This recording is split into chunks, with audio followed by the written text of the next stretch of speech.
Оризарска река повторно ја смени бојата. Од рано утринава во речното корито тече бела боја. Заматувањето било очигледно, што фрла сомнешка и надлежните од водостопанската подружница, дека во неа повторно некој испуштил штетни материи.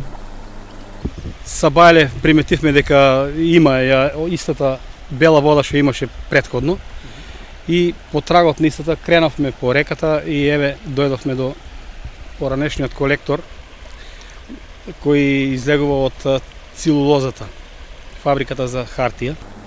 Ова е втор пат во текот на неделата реката да ја промени бојата. Од водостопанство вела дека водостојот малку е зголемен поради пуштање на вода во реката од браната Калиманци за наводнување на оризовите полиња, но таа вода не доаѓа од акумулацијата.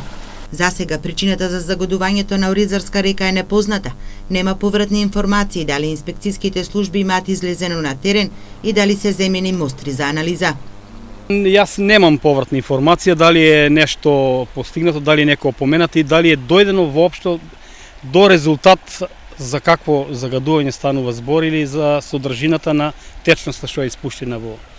Па не само во река Оризарска, значи станува збор и за имавме во река Осојница и за во река Кочанска. Жителите на Грдовци по загадувањето на реката што предизвика и помор на рибите ги повикаа надлежните да излезат на терен, стравувајќи за последиците со оглед на тоа што оваа вода се користи и за наводнување на оризовите површини. Ја мислам дека помор има на риби цела река, Оризарска река. Треба да се преземат некои мерки да се биде виновник. Не може ова така да биде.